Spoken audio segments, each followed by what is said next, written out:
नमस्कार दोस्तों, good morning. English literature की क्लास में आपका स्वागत है। अभी हम ऑनलाइन क्लास में हैं। दोस्तों, अभी मैं आपके साथ एक टेस्ट पेपर लेकर आई हूँ, ऐसे विद आंसर, जिसमें कि कुछ जैसे हमारे प्रोस, पोइट्री, ड्रामा, फिक्शन करके 4 मेजर पार्ट होते हैं, तो उनसे रिलेटेड कुछ मतलब फैक्ट्स जो हैं या कोई बेसिक चीज़ें जो होती है उसको पढ़ते हैं। और आई होप कि हमने तो वैसे भी all the things already discussed, लेकिन फिर भी मैंने सोचा कुछ क्वेश्चन आपके सामने लेकर आती हूँ। चलिए देखिए, फर्स्ट है, what literary device gives human qualities to inanimate object or abstract concept. मतलब इसमें लिखा रखा कि कुछ ऐसी क्वालिटीज है ह्यूमन, जैसे कि इसका इस क्वेश्चन के द्वारा कि विच what literary device gives human qualities, कि जैसे कोई भी नॉन लिविंग थिंग्स है, कोई ऑब्जेक्ट है, अगर हम उसको एक ह्यूमन की तरह ट्रीट करें, जैसे कहेंगे ना कि jealousy is a green eyed monster, कि जेलेसी एक हरे आंख वाला मोनिस्टर है ना। और जैसे कहते हैं कि death lays her icy hand on the king, कि डेथ ने अपने ठंडे हाथ राजा के सिर पर रख दिए थे। तो डेथ एक नॉन लिविंग चीज है, लेकिन डेथ के ठंडे हाथ, है ना। जेलेसी एक राक्षस है। तो ऐसी कोई भी नॉन लिविंग थिंग्स को हम जब उसका मानवीकरण कर देते हैं, उसको इंसान, जैसे कहते हैं ना, nature is a mother, nature लल सर, नेचर हमें लोरी सुनाती है। तो इस टाइप का वह जब भी कभी कोई नॉन लिविंग थिंग्स को हम लिविंग थिंग्स की तरह ट्रीट करते हैं, उसकी उसके क्वालिटीज़ को ह्यूमन इमोशंस की तरह शो करते हैं, तो दिस इज कॉल्ड पर्सोनिफिकेशन, कि किसी नॉन लिविंग चीज़ का मानवीकरण करना। तो ये एक आपकी डिवाइस है। इंग्लिश में लिटरेचर में जब हम पोइट्री लिखते हैं, तो जैसे मेटाफर है, सिमली है, पर्सोनिफिकेशन है, एलिटरेशन है, ओनोमोटोपोइया, अलग अलग प्रकार के जो हमारे अलंकार होते हैं, figures of speech, among them personification is. और इसका बहुत यूज होता है ज़्यादातर जब विलियम वर्ड्सवर्थ टाइप के राइटर जो हैं, जो नेचर पोइट्री लिखते हैं, उन्होंने इसका बहुत यूज़ किया, क्योंकि उन्होंने ऑल ओवर नेचर को एक मदर के, एक टीचर के, एक गाइड के और एक वेल विशर के रूप में दिखाया। तो बार बार उन्होंने नेचर का, और इसके अलावा भी ड्रामाज में, नोवेल में, सब जगह इसका यूज होता है। चलिए आगे बढ़ते हैं। Next, who is known for developing the periodical essay through the Tatler and the Spectator। देखिए, जैसे कि हमने पढ़ा है, हमने बेकन को पढ़ा, Bacon is called the father of English essay, और Charles Lamb is called the prince of English essay. Same एक हमारे बहुत ही फेमस राइटर हैं जिनका नाम है जोजेफ एडिशन, ठीक है। तो जोजेफ एडिशन 18th सेंचुरी में एक बहुत बड़े मतलब नोवेलिस्ट, एसिस्ट के रूप में हमारे सामने आए, और उनको सेकंड फादर ऑफ इंग्लिश ऐसे भी बोला गया। और उनके साथी जो थे वो थे रिचर्ड स्टील। तो उन्होंने एक तो जैसे जैसे बेकन थे, उन्होंने उन टॉपिक में लिखा जो ऑल ओवर होते हैं, जैसे डेथ है, लव है, फैमिली है, मैरिज है, जो कल भी थे, आज भी हैं, कल भी रहेंगे, या ऑल ओवर पूरे विश्व में होते हैं, यूनिवर्सल। लेकिन इन्होंने जो ऐसे लिखे वो पीरियडिकल, कि एक पीरियड, जैसे अभी देखो, अभी अगर कोई इस समय ऐसे आज के जो पीरियड चल रहा है, तो जो टॉपिक चल रहे हैं, जो मेन, जैसे अभी युद्ध चल रहा है, वॉर चल रहा है ना, अभी धर्म में लोग बड़े बहुत ज़्यादा पॉम्प एंड शो चल रहा है, मतलब जो तो इन्होंने भी क्या करा 18th सेंचुरी में, दैट टाइम, उस समय, उस पीरियड में जो चीज़ें बहुत ज़्यादा चल रही थी, जैसे वहाँ पर एक टोरी पार्टी थी, एक विग पार्टी थी, इन्होंने उसके बारे में लिखा। तो जो भी उस समय का, तो इसलिए तो जो पीरियडिकल ऐसे, ये बोला, इनके ऐसे को नाम मिला था पीरियडिकल ऐसे। तो जोजेफ एडिशन और इनके साथी दोस्त जो है रिचर्ड स्टील, वो पीरियडिकल ऐसे के लिए जाने जाते। तो द टैटलर और द स्पेक्टेटर, इनके दो ग्रुप हैं या दो इनकी वॉल्यूम है, और पेपर पब्लिश होता था जिसमें डेली डेली अलग अलग टॉपिक पर, उस टाइम के कंटेम्प्रेरी सोसाइटी के अलग अलग टॉपिक पर पेपर आते थे। तो ये एक बहुत ही इंपॉर्टेंट बात है।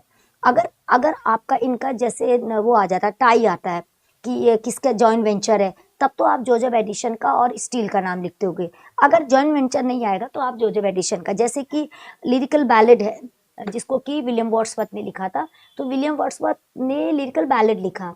अगर आपसे पूछा जाए कि हु रोड लिरिकल बैलेड, तो आप बोलोगे विलियम वर्ड्सवर्थ। लेकिन जॉइंट वेंचर की जब बात आती तो फिर आप कोलरिज का नाम भी लिखोगे। तो इनका इसका आंसर है जोजेफ एडिशन। चलिए दोस्तों, नेक्स्ट आइए, the term theatre of absurd. अभी लेटेस्ट मैंने अभी आपको पढ़ाया था एब्सर्ड थिएटर के बारे में।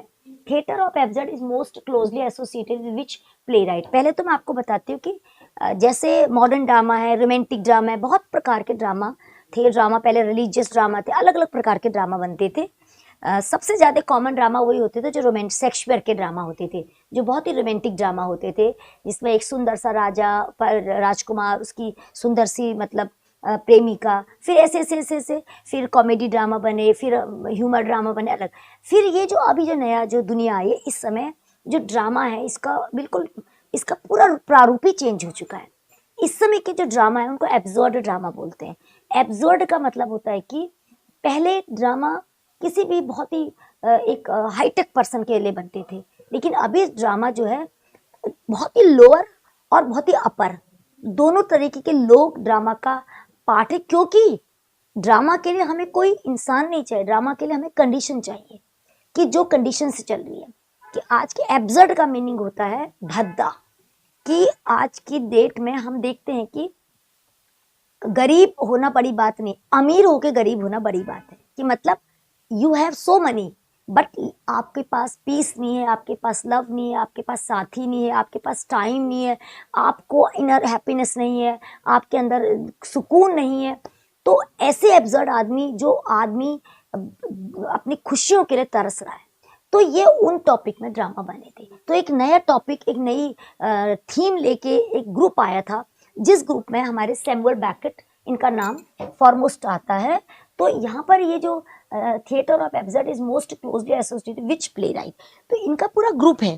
तो अमंग देम सैमुअल बेकेट करके इन आपके कोर्स में मैंने आपको बताया था कि वेटिंग फॉर गॉडेट करके एक ड्रामा है जो कि एब्सर्ड ड्रामा। तो एब्सर्ड ड्रामा इज एक न्यू मॉडर्न ड्रामा, एकदम से आज की सोसाइटी के उन लोगों पर बने हैं जिसके द्वारा हम लोगों की आउटर पर्सनैलिटी नहीं, उसके इनर पर्सनैलिटीज की प्रॉब्लम्स को, कहानी को दिखाते हैं। I have so many people, बहुत सारे लोग होते हैं जो कि मैं देखती हूँ एजुकेटेड हैं, बड़ी पोस्ट में, पैसा है और अच्छे मंत्री हैं, बहुत कुछ है, लेकिन उसके बाद भी वो कभी अकेले में उनसे मिलो तो वो कहते हैं कि बड़ा परेशान है। क्यों? क्योंकि इनर हैप्पीनेस नहीं है, खुशियाँ नहीं है, साथी नहीं है, कुछ हम मतलब करना चाह रहे हैं तो हम कर नहीं पा रहे हैं। सोसाइटी स्टेटस इतना ज़्यादा हो गया है कि इंसान अपने अंदर की इच्छाओं को ट्रस्ट डाउन कर दे रहा। तो इसी तरीके के टॉपिक के लिए जो ड्रामा बने थे उनको एब्सर्ड ड्रामा बोला गया था। चलिए नेक्स्ट आइए, which play is not written by William Shakespeare. William Shakespeare is a very big name, is called the father of English drama, और उन्होंने बहुत प्रकार के ड्रामा लिखे थे, और he most famous for is romantic drama, tragedy drama, tragicomedy, historical drama, and then he known as he is 154 sonnets, उन्होंने sonnets लिखे थे काफ़ी, और उन्हें पोएम भी लिखी थी। तो ही इज़ ग्रेट। तो अभी यहाँ पर जो है कि जैसे मैकबेथ उन्होंने लिखा है, ओथेलो उन्होंने लिखा है, ये इनकी बेस्ट वर्ल्ड फेमस 4 ट्रेजेडी हैं कि हेमलेट, मैकबेथ, ओथेलो और किंग लियर। तो ये 4 ट्रेजेडीज 1 पर्सन बेस्ड ट्रेजेडी होती है। तो जो यहाँ पर वॉलपोल है ये इन्होंने नहीं लिखी है, और ये लिखी है बेन जॉनसन ने। ठीक है, बेन जॉनसन, बेन जॉनसन जो शेक्सपियर के कंटेम्प्रेरी थे लेकिन सीनियर थे, क्योंकि शेक्सपियर ने बाद में लिखना शुरू करा, बेन जॉनसन ने पहले लिखना शुरू करा, और बेन जॉनसन ने के वर्क में इन्होंने जब थिएटर में काम भी किया है। तो ये वॉलपोल, इसका नाम है वॉलपोल और द फॉक्स, ये इसका पूरा नाम है। तो ये जो है ये मतलब शेक्सपियर ने, drama is written not written by Shakespeare while it is written by Ben Johnson.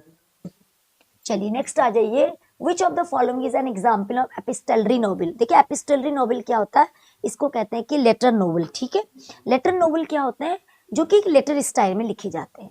कि कुछ ऐसे राइटर हमारे जो हैं वो अपने लेटर नोवेल के लिए जाने जाते हैं। और तो इसमें जो पामेला है, वुदरिंग हाइट्स है, क्राइम, ये तो एक हमारे नॉर्मल उसमें जाने जाते हैं। लेकिन जो इसमें जो मोबी डिक है, मोबी डिक एक नोवेल है जो कि एपिस्टलरी नोवेल है, जिसको कि एक लेटर नोवेल बोला जाता है। हालांकि हमारे राइटर हमारे कोर्स में नहीं थे, लेकिन बहुत राइटर है जिन्होंने, आपको पता होना चाहिए कि एपिस्टलरी नोवेल का मतलब होता है लेटर नोवेल। तो ये जो मोबी डिक है, एक अमेरिकन राइटर है, हरमन मेलविलो, हरमन मेलविलो, HER, हरमन मेलविलो। करके एक अमेरिकन राइटर है, ड्रामेटिस्ट, उन्होंने ये मोबी डिक नोवेल लिखा है, जो कि एक एपिस्टलरी नोवेल जाना जाता है। तो एपिस्टलरी मिनिमम आपको इतना पता रहना चाहिए, epistolary novel is known as letter novel. चलिए उसके बाद आइए, which of the following is consider picaresque novel.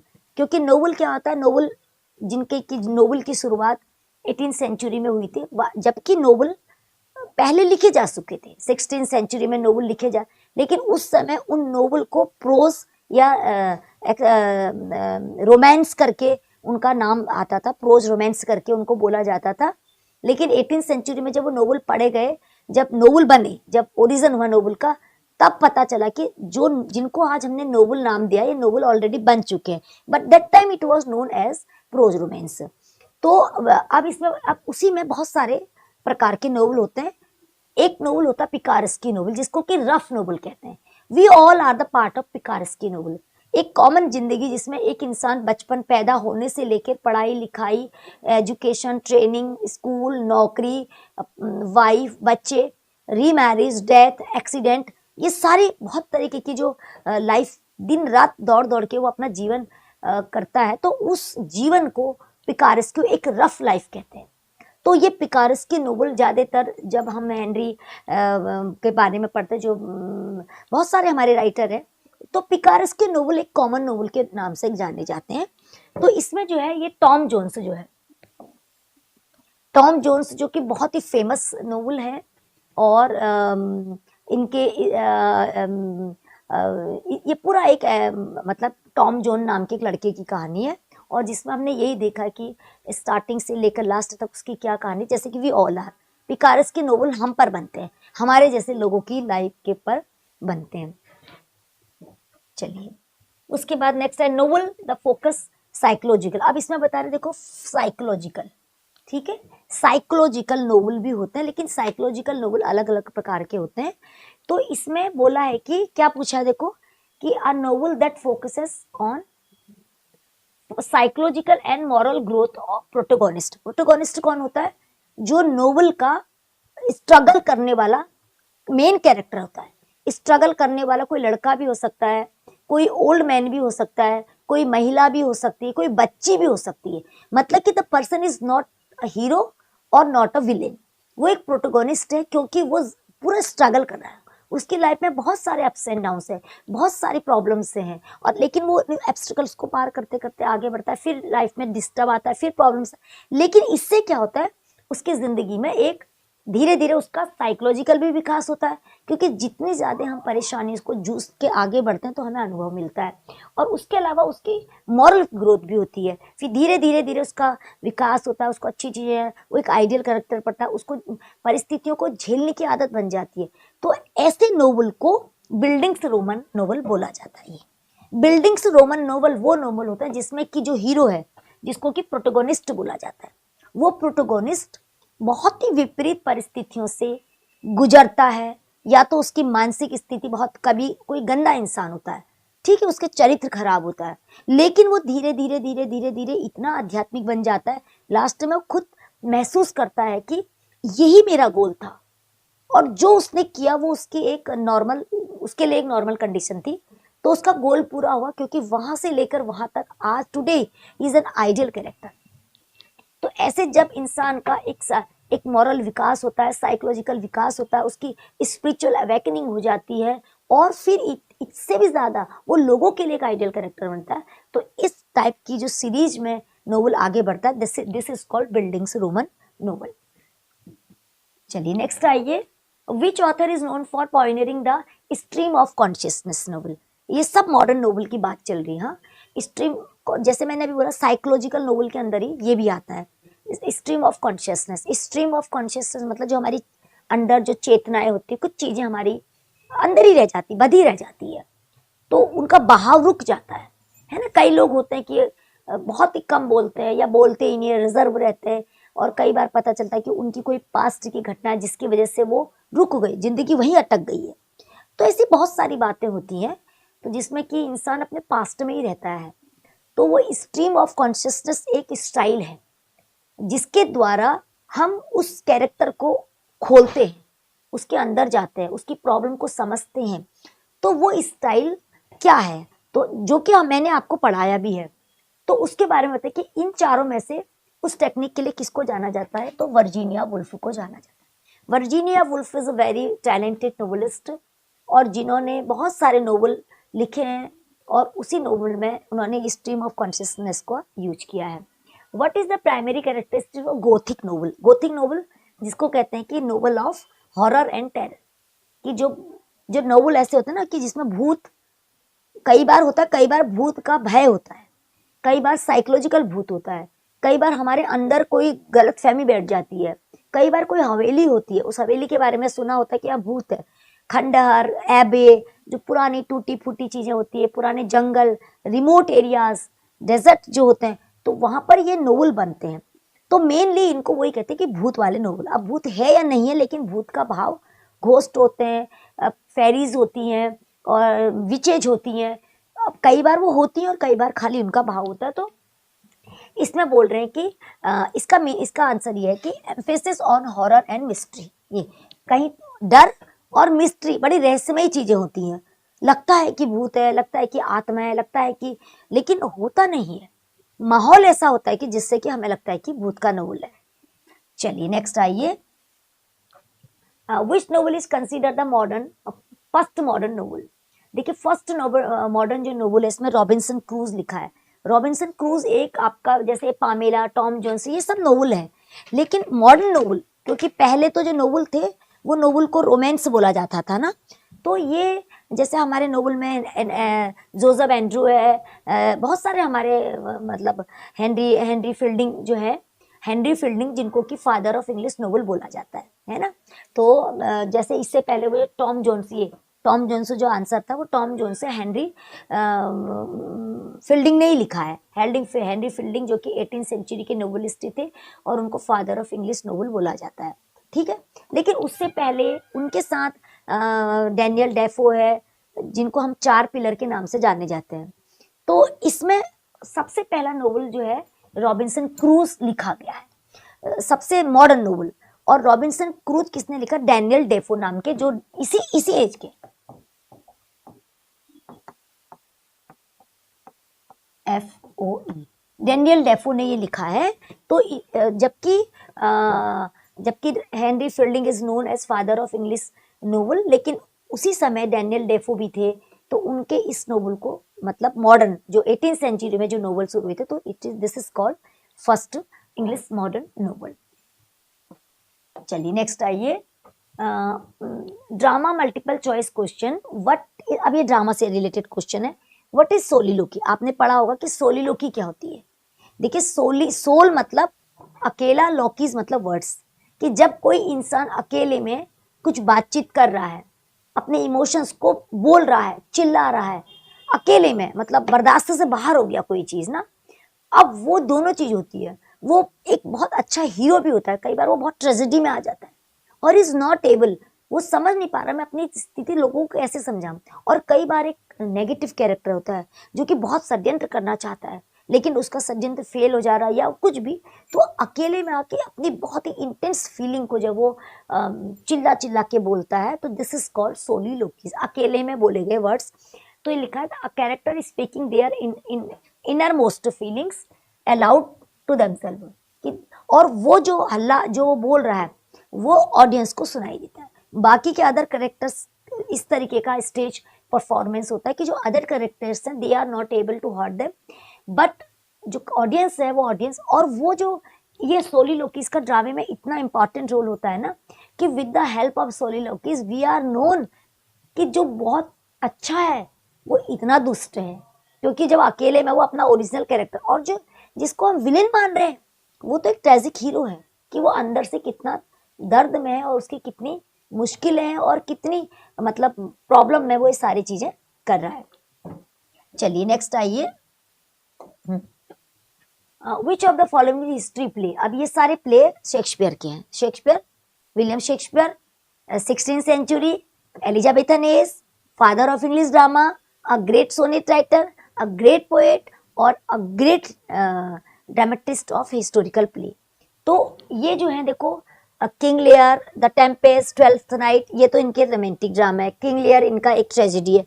जो रिचर्ड थर्ड है, क्योंकि इन्होंने एक बहुत सारे ड्रामा ऐसे लिखे हैं जो कि हिस्ट्री में जो रियल में राजा रहे थे उनके ऊपर, उनकी हिस्ट्री में उनका क्या मतलब क्या रोल रहा, उन्होंने किस तरीके से शासन किया था।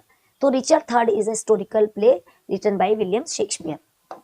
चलिए नेक्स्ट है ये, who among the following is not restoration age. देखो रिस्टोरेशन, रिस्टोर मतलब किसी चीज को वापस लेना। तो रिस्टोरेशन एक एज आई थी कि 1642 में थिएटर बंद हो गए थे, क्योंकि कुछ कारण था कि लोग कहते थे कि थिएटर में क्या होता है कि मतलब बहुत भद्दे ड्रामा हो रहे हैं, बन रहे हैं, और जिससे कि पब्लिक पर एक गंदा असर पड़ रहा है। तो 42 में ड्रामा बंद हुए, फिर 60 में ड्रामा 1660 में ड्रामा थिएटर ओपन हुए। तो जब ड्रामा ओपन हुए तो एक ग्रुप था जिसको रेस्टोरेशन राइटर बोलते थे, उस एज को रेस्टोरेशन कहते। तो उस समय जो ट्रेजेडी, जो कॉमेडी, उसको रेस्टोरेशन ड्रामा बोला गया। तो इसमें बोला कि who is not associated with, तो ये भी रेस्टोरेशन ड्रामा से रिलेटेड, ये भी, लेकिन जॉन मिल्टन जो है वो क्या है कि वो प्यूरिटन एज, उसी 17th सेंचुरी में एक और एज थी प्यूरिटन एज। प्यूरिटन एज जिसमें कि बाइबिल के बारे में बताया गया, जिसमें कि बहुत सारी धार्मिक चीजें बताई गई, जिसमें कि लोगों को जो गर्त में जा रहे थे उनको ऊपर उठाया गया। तो मिल्टन जिन्होंने की क्या लिखा था, पैराडाइज लॉस्ट लिखा था, पैराडाइज रीगेन लिखा था। तो मिल्टन जो है वो इस रेस्टोरेशन कॉमेडी का हिस्सा नहीं है। He is called, he belong puritan age. चलिए नेक्स्ट आ जाइए, what is the repetition of beginning consonant sounds in line. ये देखो ये चारों जो है ये पोइट्री, जब हम पोइट्री लिखते हैं तो पोइट्री को सजाने के लिए जो ग्रामर की जरूरत पड़ती है कि फिगर्स ऑफ स्पीच क्या है, सिंबल क्या है, इमेजरी क्या है, कोटेशंस क्या है, तो उन्हीं में जैसे ओनोमोटोपोइया ध्वनि वो है, अलंकार है, राइमिंग स्कीम जो बिल्कुल फिट लाइन बनती है, ऐसी इमेजरी। तो ये जो एलिटेरेशन है इसको कहते हैं अनुप्रास अलंकार, जिसमें अगर लाइन में एक से ज्यादा दो शब्द अगर एक वर्ड से एक व्यंजन से आ रहे हैं, जैसे हम कहेंगे गुड और गेल, गुड गेल, तो जी और जी से दो शब्द बने हैं। जैसे हिंदी में कहते हैं कनक, कनक है ना। जैसे हम कहेंगे माइटी, मे माइटी, तो दोनों वर्ड मे से, एम से शुरू हो रहे हैं। तो जब कोई भी दो वर्ड्स, जैसे मैं यहाँ पर लिख देती हूँ कि ये गुड और गे, अच्छा गेल भी हो सकता है, तीन वर्ड भी हो सकते हैं, या गेन भी हो सकता है। कहने का मतलब है कि एक से ज्यादा दो वर्ड अगर एक ही कॉन्सोनेंट से शुरू हो रहे हैं तो उसको एलिट्रेशन अलंकार बोला जाता है। लिखा ना, रिपीटेशन ऑफ बिगिनिंग कंसोनेंट, कि जो शुरू वाले कंसोनेंट को अगर बार बार रिपीट किया जा रहा है तो एलिट्रेशन अलंकार बोला जाता है। चलिए नेक्स्ट आइए, what is the name of influential collection publish 1798। देखिए 1798 हमारे इंग्लिश लिटरेचर की एक बहुत बड़ी डेट है। इतनी बड़ी डेट है कि यहाँ पर एक क्रांति मची थी कि इससे पहले जो भी पोइट्री, जो भी लिटरेचर था वो मॉडर्न सोसाइटी पर जो भी चीजें बन रही है, दिखावा, पॉम्प एंड शो, राजा महाराजा, इनके ऊपर बनता था। उसी समय एक क्रांति आई, एक रिवॉल्यूशन आया, एक अगेंस्ट, किसी के विरुद्ध एक नई क्रांति शुरू हुई थी। वो थी कि रिटर्न टू द नेचर, और वो एज थी रोमांटिक एज। तो रिटर्न टू द नेचर जब एज आई, जब रोमांटिक एज आई, उस एज का जो सबसे पहला वर्क था वो था लिरिकल बैलेट। ठीक है, ये लिरिकल बैलेट जिसको कि विलियम वर्ड्सवर्थ ने लिखा था और इनके साथ कोलरिज थे। तो ये क्या लिखा है कि 1798 में लिरिकल बैलेट्स आया था रोमांटिक एज में, और ये क्रांति थी, और ये एक अगेंस्ट आया था जो बहुत ज्यादा लिटरेचर में शहरीकरण और पॉम्प एंड शो था, उसके अगेंस्ट, नकली लिटरेचर के अगेंस्ट एक ऐसा लिटरेचर था जो इंसानों पर, पशु पक्षियों पर, गांव के परिवेश में, ओरिजिनलिटीज में और गॉड गॉडेजेस में, उन चीज़ों पर बना था जो इंसान के माइंड को, उसकी सोल को और उसके हार्ट को सुकून देती है। तो lyrical ballad is a joint venture of William Wordsworth and Coleridge, otherwise it is written by William Wordsworth. What is a poem with no set rhyme. देखो पोएम का मतलब होता है राइम। पोएम को क्यों कहते हैं राइम? क्यों? क्योंकि जैसे हम कोई गाना भी गाते हैं तो उसमें राइमिंग होती है। जैसे ऊपर सात है तो नीचे हाथ होगा, ऊपर थल है तो नीचे जल होगा, ऊपर में है तो नीचे दे होगा, तो ऐसे करके। लेकिन जिसमें ये राइम नहीं होती है उसको अलग अलग चीजें कहते हैं। तो एक तो जब बिना राइम का बनता है उसको ब्लैंक वर्स बोलते हैं। ब्लैंक वर्स मतलब कि उसमें वर्सिफिकेशन नहीं है, राइमिंग नहीं है, तो वो एक अलग चीज होती है। ठीक है। एक होता है कि उसमें लेकिन मीटर होता है, उसमें बहुत सारी चीजें होती है। लेकिन एक ऐसी पोएम होती है जिसमें ना मीटर है ना राइम है, कुछ भी नहीं है, कोई स्कीम ही नहीं होती है। जैसे आपने एक पोएम लिखी, जैसे ब्लैंक वर्स में तो क्या होता है ना कि एक लाइन यहां से शुरू होगी, कहीं ना कहीं वो खत्म होगी, यहाँ पर ऐसे कहीं ना कहीं खत्म। लेकिन फ्री वर्स में क्या होता है, जैसे 4 लाइन की पोएम है तो पहली लाइन में एक वर्ड, एक वर्ड से हमें पता चल जाएगा कि राइटर क्या है। दूसरी लाइन में आपके 4-5 वर्ड है, तीसरी लाइन में आपका एक वर्ड या 2 कुछ भी है, चौथी लाइन में एक वर्ड। तो कहने का मतलब कोई राइमिंग स्कीम ही नहीं है, सिर्फ सिंबल के द्वारा, इमेज के द्वारा और कोई मीनिंगफुल वर्ड के द्वारा और पन के द्वारा, डबल मीनिंग वर्ड के द्वारा चीजें समझाई जाती है। तो this is called free verse. Free verse मतलब कि कोई भी राइमिंग किसी भी तरीके का लिटरेरी कॉन्सेप्ट नहीं होना, राइमिंग स्कीम नहीं होना, मीटर नहीं होना, और कहीं भी कोई भी लाइन छोटी से छोटी भी हो सकती है और लंबी से लंबी भी हो सकती है। तो ब्लैंक वर्स एक अलग चीज होती है और राइम फ्री वर्स अलग चीज होती है। चलिए नेक्स्ट आ जाइए। Which literary technique did Charles Lamb employ in evoke sympathy in praise of chimney sweeper. देखो चार्ल्स लैम्ब जो कि 18th सेंचुरी के एक बहुत ही फेमस, बहुत पॉपुलर और बहुत सारा प्यार करने वाले, उनको भी लोग बहुत प्यार करते थे और वो भी सबसे बहुत प्यार करते थे। ही is called Prince of English ऐसे, और ऐसे इलिया के नाम से वो जाने जाते थे। और the most autobiographical writer in this world, इस दुनिया के सबसे ऑटोबायोग्राफिकल राइटर कहलाए जाते थे। तो उन्होंने एक वर्क लिखा था इन प्रेज ऑफ चिमनी स्वीपर। जो बच्चे चिमनी साफ करते ना, अब तो बहुत चीजें हो गई मॉडर्न, पहले वो चिमनी साफ करने के लिए जो काले बच्चे होते हैं वो जाते थे, उनकी खुशी में उन्होंने प्रेज ऑफ चिमनी स्वीपर लिखा था। तो उसमें उन्होंने टेक्निक कौन सी लगी यूज करते, पैथोस। पैथोस मतलब एक दर्द, हालांकि वो हर दर्द को ह्यूमर के साथ दिखाते थे, लेकिन उनकी टेक्नोलॉजी पैथोस है, और वैसे पैथोस ह्यूमर के साथ पूरा होता है। चलिए नेक्स्ट आ जाइए। Who is commonly referred to as the father of English prose. अब यहाँ पर बोला है कि इंग्लिश प्रोज, देखो इंग्लिश ऐसे तो बेकन को बोलते हैं, English pros John Wycliffe. John Wycliffe एक इंग्लिश के अलावा भी अदर जनरल स्टडीज का एक बहुत बड़ा हिस्सा है, बहुत बड़ा नाम है। क्यों है? क्योंकि John Wycliffe was the first, इन्होंने पहली बार बाइबिल को ट्रांसलेट किया था। और प्रोज इसलिए बोला जाता है फादर ऑफ इंग्लिश प्रोज, क्योंकि इन्होंने जो लिटरेचर लिखा वो लिटरेचर एक कॉमन मिडिल क्लास आदमी के लिए, ऐसे लोगों के लिए बनाया था कि जिनको लिटरेचर नहीं आता, जिनको लिटरेचर नहीं आता उनको भी हक है कि वो लिटरेचर पढ़ सके। तो एक नॉर्मल प्रोज स्टाइल में, सिंपल कन्वर्सेशनल स्टाइल में, कॉमन स्टाइल में, for the literate and illiterate, हर तरीके के लोगों के लिए इन्होंने लिटरेचर लिखा। और बाइबिल को इतने बढ़िया ढंग से लिखा कि हर इंसान अपने घर में बैठ के बाइबिल पढ़ सके। क्यों? क्योंकि इससे पहले ऐसा होता था कि बाइबिल सिर्फ पादरी ही पढ़ाते थे। पादरी के, अगर पादरी आपको बाइबिल पढ़ा रहा तब आप पढ़ सकते हो, क्योंकि वो जिस लैंग्वेज में लिखी थी उस लैंग्वेज को वही पढ़ सकते थे जो कि स्कॉलर्स होते थे। तो that's why John Wycliffe is called the father of English pros. चलिए नेक्स्ट आइए। My mother is 66। ये एक बहुत ही सुंदर पोयम का नाम है जो कि कमला दास ने लिखी। कमला दास हमारी इंडिया की एक बहुत ही फेमस फेमिनिस्ट पोएटिस हैं और जिन्होंने बहुत ज़्यादा नॉस्टैल्जिक वर्क अपनी लाइफ के, पुरानी लाइफ के बारे में और औरतों के लिए, औरतों के कल्याण के लिए, उनकी रियल बातों को अपने पेन से लिखा है। तो इसमें लिखा है एक वर्ड कि the phrase like that of corpse, कि कॉप्स मतलब मुर्दे की तरह मेरी माँ का फेस। तो जो लाइक वर्ड से हमें पता चलता है कि इसमें सिमली अलंकार है। सिमली अलंकार लाइक और एज से बनता है। जैसे मैं कहूंगी ही is like his mother, sorry she is like her mother, है ना। अगर मैंने लाइक बोला तो सिमली, अगर मैं कहूंगी शी इज हर मदर कि ये तो इसकी माँ है, मतलब बहन होते भी माँ है, लाइक है तो सिमली है, और लाइक नहीं है तो मेटाफर है। जैसे हम कहेंगे ना एक सेंटेंस में कहूंगी he is king of his family, कि एक आदमी की तुलना किंग से करे कि वो अपनी फैमिली का राजा है।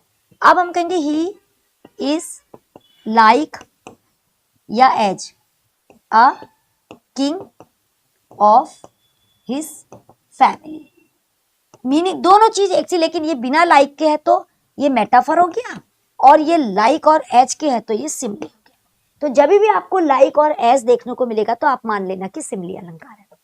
चलिए नेक्स्ट आइए, what is the central theme of explored Wordsworth Lucy. Wordsworth का एक लूसी एजुकेशन ऑफ नेचर करके लूसी सीरीज आई थी। लूसी में एक छोटी लूसी मदर, जिसको नेचर मदर ने पाला था और फिर 3 साल में उसकी डेथ हो जाती है। तो कहने का मतलब है कि लूसी सीरीज में क्या है, वो नेचर जो पोएम, वो एजुकेशन ऑफ नेचर में जो क्या है, तो इसका मीनिंग है कि nature's influence of human character, कि प्रकृति का इंसान के चरित्र पर, उसकी पर्सनैलिटी पर, उसके पूरे जीवन में बहुत असर पड़ता है। एंड ट्रांसेंड ऑफ लाइफ, उसकी जिंदगी, मतलब जो जो ओरिजिनल प्रकृति के बीच में रहने वाला इंसान होगा उसको देख के ही पता चल जाएगा, क्योंकि वो भोला होगा, सरल होगा, प्यार करने वाला होगा, उसके अंदर दया होगी, और वो एकदम स्ट्रांग, वो कुछ भी कर सकता है क्योंकि प्रकृति ने उसको सब कुछ सिखाया। तो ये क्या है, इसका ये मीनिंग है। नेक्स्ट आइए, according to Francis Bacon some books should be Francis Bacon ने एक ऐसे लिखा था ऑफ स्टडीज। तो ऑफ स्टडीज में उन्होंने किताबों के बारे में बताया कि किताबों की बहुत सारी बातें बताई। तो उन्होंने लिखा है कि some books should be, answer है tested, swallowed and chewed and digest, कि कुछ किताबें ऐसी होती है जिनको हम ऐसे पन्ने देख के शायद, कुछ ऐसी होती है कि हम उनको थोड़ा थोड़ा देखते हैं, हेडिंग देखते हैं, कुछ देखते हैं, कुछ ऐसी होती है कि हम उनको बिल्कुल ही इतनी बढ़िया उसकी एक एक चीज देखते हैं, कोटेशन से देखते हैं, और कुछ तो ऐसी होती है कि हम बिल्कुल ही चबा चबा के बिल्कुल अपना डाइजेस्ट कर देते हैं। तो अलग, हर किताब का अपना अलग अलग रोल होता है, और क्यों होता है, टेस्ट के अकॉर्डिंग। जिसको जिस चीज में टेस्ट होगा वो उस किताब की खाल निकाल देगा। तब उन्होंने क्या लिखा कि some books should be tested, swallowed, chewed and digested. चलिए नेक्स्ट आइए, what is the central theme of Kamala Das poem and introduction. कि वैसे तो आप ब्लाइंडली कभी भी कमला दास की कोई पोएम हो तो आंसर ये होता है फेमिनाइन, क्योंकि वो एक बहुत बड़ी फेमिनिस्ट थी और बहुत ही आउटस्पोकन थी, और एकदम ऐसा लिखती थी कि जिसको बोलने में भी आदमी को हिचक आ जाए, मतलब सच बोलना बहुत कठिन होता है। तो फेमिनिस्ट थी, फेमिनाइन आइडेंटिटी को, कि वो कहती थी एक औरत को, मैं औरत हूं, मतलब मैं टीचर हूं या मैं मदर हूं या मैं राष्ट्रपति हूं या मैं इंजीनियर नहीं, आप ये मान के चलो कि सबसे पहले मैं एक महिला हूं, मैं एक स्त्री हूं, मैं एक वुमेन हूं, और मेरी अपने प्रति क्या मेरी जिम्मेदारियां, अपने प्रति मेरी क्या ड्यूटीज होती हैं, अपने प्रति मेरा प्यार क्या होता है, अपने प्रति मेरी केयर क्या होती है, अपने प्रति मेरा रिस्पेक्ट क्या होता है। तो ये चीजें इन्होंने अपनी पोएम में दिखाई। पोस्ट मॉडर्न, देखो पहले मॉडर्न हो जाती, फिर अभी पोस्ट मॉडर्न चल रहा है। मॉडर्न में क्या था कि रियलिज्म, पहले जो कहानियां, नाटक की जो भी चलते थे वो काल्पनिक होती थी, एक राजा है, एक लड़की है, एक, फिर धीरे धीरे जैसे, फिर क्या हुआ, फिर मॉडर्निज्म आया कि रियलिज्म, कि जो ओरिजिनल सत्य पर आधारित चीजें दिखाई जाएंगी कि रियल। फिर उसके बाद भी एक पोस्ट मॉडर्न आया कि रियलिटी से, जो इन आंखों से जो रियलिटी दिखती है ना, उसके बाद भी एक बहुत भी रियलिटी होती है जो हमें अंदर से समझनी पड़ती है, अंदर की आंखों से। तो post modern is primarily reacted against, किसके अगेंस्ट आया था, मॉडर्निज्म के, कि मॉडर्न ने बहुत कुछ दिखाया, बहुत रियलिटीज दिखाई, रियल घटना पर बेस्ड चीजें दिखाई, लेकिन फिर पोस्ट मॉडर्न आया तो उसने कहा ये बीमार होना, गरीब होना, एक्सीडेंट होना, वॉर होना, ये तो दिख रहा हमें, ये आधा अधूरा सत्य है। अंदर एक इंसान जिसका हमें दुख नहीं दिख रहा है, जो हमें बाहर से परफेक्ट दिख रहा, वेल टू डू दिख रहा, जैसे अब अमेरिका है, एक डेवलप्ड कंट्री है, लेकिन देखिए वहां कैसी कैसी घटनाएं, ऐसे ऐसी इतने बड़े लेवल की प्रॉब्लम्स होती हैं, बहुत ही हाई लेवल की प्रॉब्लम्स होती है नहीं, ऐसी जो बहुत रिच लोग होते हैं, आप उनके घर अंदर जाके देखिए। तो उन्होंने कहा कि अभी आप पोस्ट मॉडर्निज्म के अगेंस्ट आएगा, जिसमें कि और डीप रियलिटीज को, डीप टेंशन को, लोनलीनेस को, एंजाइटी को, डिप्रेशन को, विड्रॉ को, जो ऐसी चीजें, देखो आज की डेट में बहुत अच्छे अच्छे पढ़े पढ़े लिखे लड़के लड़कियां अपना पैसा, नौकरी सब छोड़ के अध्यात्म की तरफ जा रहे हैं। ये क्या, ये पोस्ट मॉडर्निज्म है, क्योंकि अब हम कह रहे हैं इसके पास तो बहुत पैसा है, अरे ये तो बहुत ही हैंडसम है, अरे ये लड़की तो बहुत सुंदर है, अरे इसने तो ये सब कुछ किया है, इसका तो बड़ा अच्छा सब कुछ है। वो रियलिटी आधी थी, असली रियलिटी की फिर वो क्यों चले गए अध्यात्म में। तो ये क्या है, पोस्ट मॉडर्निज्म। चलिए नेक्स्ट आइए, what is the primary focus of travelogue. Travelogue क्या होते हैं, यात्रा वृत्तांत, कि जब आप किसी यात्रा पे जाते हो और फिर उसके बाद उसको लिखते हो, तो एक एक, एक जब एक नॉर्मल आदमी लिखेगा तो क्या लिखेगा, और जब एक पोएट या एक ऑथर लिखेगा तो कैसे लिखेगा। ऑथर उसको, उस यात्रा को ऐसे लिखेगा कि नेक्स्ट टाइम, पहले तो आपके मन में लगेगा कि मैं भी यात्रा में, और फिर नेक्स्ट टाइम जब आप यात्रा पे जाओगे तो फिर आप खुद उस यात्रा को एक एक आइडियल यात्रा बनाओगे कि इस यात्रा के द्वारा आपकी पर्सनैलिटी में परिवर्तन आना चाहिए। आपको चीजें सीखनी है, आपको चीजें जाननी है, आपको चीजें देखनी है, अपने दिल दिमाग में अपनी सोल कनेक्टेड चीजों को आपने दिखाना है। तो इसमें क्या था, ओरिजिनल, देखिए factual details and description of journey, कि तथ्यों के बारे में बात करनी है और उस जर्नी के बारे में आपको बताना है। चलिए नेक्स्ट आइए, what is the primary characteristic of modern English drama. Modern English drama की प्राइमरी चीजें क्या है, तो इसमें क्या दिखा रखा है कि मॉडर्न इंग्लिश ड्रामा, इसमें है कि रियल, जो मॉडर्न ड्रामा है अब वो रियल घटनाओं पे बनते हैं, real situation involving ordinary character. पहले के क्या होते थे, काल्पनिक घटनाएं होती थी, जैसे हम मूवी में देखते हैं, सुंदर सुंदर घटनाएं, सुंदर हीरो सुंदर हीरोइन डांस कर रहे, गाना गा रहे, एक गाने में 20 बार कपड़े बदल रहे, तो ऐसा रियल जिंदगी में कहाँ होता है ना। और अब तो उस समय क्या होता था, लिटरेचर एंटरटेनिंग के लिए होता था, एंटरटेनमेंट के लिए। आज लिटरेचर परिवर्तन के लिए है, कि आज लिटरेचर से परिवर्तन हो रहा है दुनिया में। आज कोई भी लिटरेचर रिटर्न है, चाहे ओरल, चाहे बोल रहे, अब लोग इतना बोलते हैं, इतने रील्स आते हैं, इतने साधु संत हैं, इतने इन्फ्लुएंसर हैं, इतने मोटिवेशनल टीचर हैं, वो क्यों बोल रहे हैं, they want to change the society. तो इसलिए real situation involving ordinary character. चलिए नेक्स्ट आ जाइए, विच अवार्ड डिड कमला दा रिसीव, कि थानुप्पू एक इनका वर्क है, वैसे तो उनको बहुत अवार्ड मिले थे, तो इसमें उनको ये केरला, क्योंकि वो साउथ की थी, तो केरला साहित्य अकेडमी अवार्ड उनको इस वर्क के लिए मिला था। चलिए नेक्स्ट आइए, generally stories are written in which tense. जैसे हम स्टोरी क्या बोलते हैं, कैसे बोलते हैं, एक बार एक राजा था ना, ऐसा हुआ था, एक बार एक बच्चा था, तो ऑल द स्टोरी, जितनी भी स्टोरीज होती हैं वो हमेशा पास्ट टेंस में ही लिखी जाती है। तो दोस्तों कुछ क्वेश्चन मैं आपके सामने लेकर आई होप कि एग्जाम में ये आपको मदद करेंगे। All the questions are very important, तो प्लीज़ आप इनको पढ़िए और आराम से एग्जाम के लिए तैयार कर लीजिए। तब तक के लिए नमस्कार, थैंक यू।